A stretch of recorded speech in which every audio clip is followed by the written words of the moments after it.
आज Doubtnut app download करें। Doubtnut पर अपने सभी गणित, रसायन विज्ञान, भौतिक विज्ञान और जीव विज्ञान के डाउट्स का करो सफाया। बस प्रश्न की फोटो खींचो, एक ही प्रश्न को क्रॉप करो और तुरंत वीडियो सोल्यूशन पाओ। अभी डाउनलोड करें। हेलो दोस्तों, आज का हमारा प्रश्न है एक एनपीएन ट्रांजिस्टर जिसकी आधार उत्सर्जक संधि अग्रअवनति तथा संग्राहक आधार संधि पश्चावनति पर है पर विचार करते हैं। निम्न में से कौन सा कथन सत्य है? तो पहले इसका चित्र बनाते हैं। देखो, ये एनपीएन ट्रांजिस्टर है, ठीक है। ये इसका ई है और ये सी है। इन चिन्हों के मैं पहले मतलब लिख देता हूं, ठीक है, कहीं आप कंफ्यूज ना हो जाओ, ठीक है। ये तो आधार, ये है संग्राहक, ये उत्सर्जक, ठीक है। तो ये ई उत्सर्जक, बी आधार, सी संग्राहक। अब हमारा प्रश्न बोल रहा है, देखो प्रश्न बोल रहा है कि ये पी है, ठीक है। तो एक बैटरी तो इन दोनों के बीच लगा दी हमने। बैटरी को कैसे लगाना है जिससे कि क्या हो, आधार उत्सर्जक संधि क्या हो, अग्रअवनति पर हो। अग्रअवनति का मतलब क्या होता है कि बैटरी के धन सिरे को किससे जोड़ते हैं, पी से, और ऋण सिरे को किससे जोड़ते हैं, एन से। और पश्चावनति का मतलब क्या होता है, बैटरी के धन सिरे को जोड़ते हैं एन से और ऋण सिरे को जोड़ते हैं पी से, ठीक है। अब देखो, आधार उत्सर्जक संधि, तो ये आधार है, ये उत्सर्जक है। तो ये संधि क्या, अग्रअवनति पर है, तो मतलब पी को बैटरी के धन सिरे से जोड़ेंगे और इसको बैटरी के ऋण सिरे से जोड़ेंगे, ठीक है। इस बैटरी को बोल दिया मैंने B1, ठीक है। अब यहां एक और बैटरी लगी हुई है, इसको बोल दिया मैंने B2,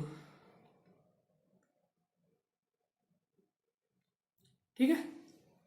ये बैटरी का धन सिरा है। बैटरी के धन सिरे को अगर इसको संग्राहक आधार संधि है, संग्राहक आधार, ये संग्राहक और आधार के बीच में, तो इसमें बैटरी के धन सिरे को किससे जोड़ेंगे, एन से। तो ये एन है, इसमें बैटरी का धन सिरा जुड़ गया, और बैटरी के ऋण सिरे को जोड़ेंगे पी से, ठीक है। तो हमारा चित्र बिल्कुल ठीक है। अब देखिए, तो अगर यहां से जो धारा निकलेगी उसको बोल दिया हमने आई ई, ठीक है। इस धारा को मान लिया हमने आई, और यहां से जो धारा निकली इसको बोल दिया हमने आई बी, ठीक है। यहां तक सबको समझ में आई।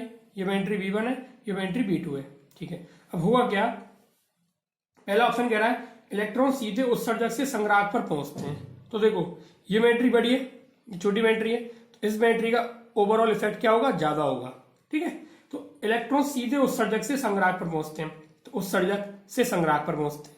अब देखो, इस बैटरी के पी में क्या होगा, होल्स होगा, होल्स मतलब कोटरें होंगी, ठीक है। तो अगर धारा ऐसे प्रवाहित हो रही है तो इलेक्ट्रॉन कैसे प्रवाहित होंगे, देखो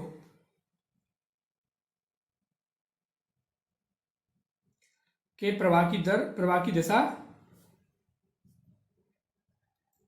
धारा प्रवाह के विपरीत होती है,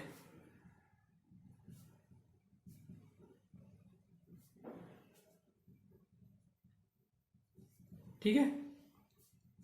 तो अगर धारा ऐसे प्रवाहित हो रही है तो इलेक्ट्रॉन निश्चित रूप से ऐसे जा रहे होंगे, ये इलेक्ट्रॉन के प्रवाह की दर है, ठीक है।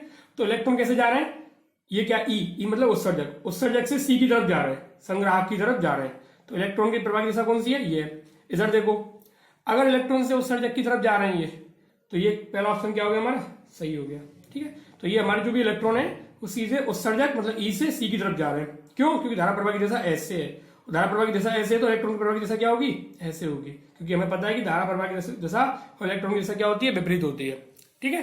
अब अगला ऑप्शन देखते हैं, कोटर आधार से संग्राहक की ओर जाते हैं।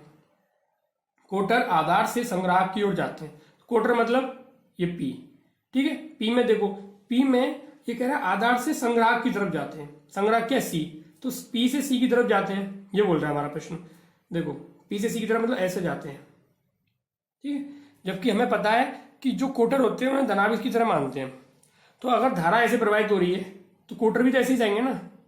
क्यों, क्योंकि कोटर धनावेश होते हैं, और धारा क्या होती है, धनावेश के प्रवाह की दिशा होती है। धारा क्या होती है, धनावेश के प्रवाह की दिशा, ठीक है। तो जो धारा की दिशा होगी वही धनावेश के प्रवाह की दिशा होगी, और धनावेश क्या है, कोटर। तो जो कोटर जो प्रवाहित हो रहे हैं वो धारा की दिशा में प्रवाहित होंगे, और धारा की दिशा क्या है, सी से बी की तरफ। सी मतलब संग्राहक से आधार की तरफ। तो कोटर कौन सी दिशा में प्रवाहित होंगे, संग्राहक से आधार की तरफ। यहां बोला आधार से संग्राहक, तो ये ऑप्शन गलत हो गया, ठीक है। अब ये कह रहा है इलेक्ट्रॉन उत्सर्जक से आधार की ओर जाते हैं। देखो, ये इलेक्ट्रॉन है, उत्सर्जक मतलब ई से बी की तरफ जाते हैं। तो देखो, इलेक्ट्रॉन ई से बी की तरफ तो जाएंगे ही जाएंगे, लेकिन ये कहाँ जाते हैं, बी से सी की तरफ भी तो जाएंगे।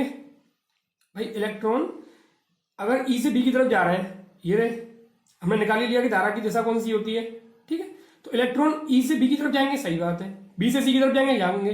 हमने प्रश्न में बोला है कि इलेक्ट्रॉन उत्सर्जक से आधार की ओर जाते हैं, सही बात है, जाएंगे ना, उत्सर्जक से आधार की ओर जाते हैं। ये हमने पहले ही निकाल लिया था कि इलेक्ट्रॉन की दिशा क्या होती है, धारा की दिशा के विपरीत होती है, और धारा की दिशा क्या है, बी से ई की तरफ है, तो इलेक्ट्रॉन की दिशा क्या होगी, ई से बी की तरफ। तो इलेक्ट्रॉन जाएंगे ई से बी की तरफ, ये इलेक्ट्रॉन की दिशा होगी, ठीक है। और कोटरों की दिशा क्या होगी, कोटर जाएंगे हमारे सी से बी की तरफ, ठीक है। तो हमारे ई से बी की तरफ जाते हैं, तो हाँ इलेक्ट्रॉन उत्सर्जक से आधार की ओर जाते हैं, तो ये ऑप्शन भी सही है। अब डी ऑप्शन को देखते हैं। डी ऑप्शन बोलता है इलेक्ट्रॉन उत्सर्जक से चलकर, उत्सर्जक मतलब ई से चलकर बिना आधार में गए, आधार मतलब बी, तो अगर ई से इलेक्ट्रॉन चलेंगे तो आधार में क्यों नहीं जाएंगे, भाई आप खुद देखो, आधार में जाएंगे, ये कह रहा सीधे संग्राहक में चले जाते हैं, सीधे कैसे चले जाएंगे, सीधे तो संभव ही नहीं है, पहले तो आधार में जाना पड़ेगा ना, आधार में होगी तो गुजरना पड़ेगा, तो आधार में नहीं जाएंगे, सीधे संग्राहक में जाएंगे, ये ऑप्शन गलत हो गया। तो कौन से ऑप्शन है हमारे, ए और सी, ये हमारे सही उत्तर है। कक्षा 6वीं से 12वीं से लेकर नीट, IIT, JEE वो एडवांस के लेवल तक 1 करोड़ से ज्यादा छात्रों का भरोसा। आज ही डाउनलोड करें डाउटनेट ऐप या व्हाट्सएप करें अपने सारे डाउट्स 8400 400 400 पर।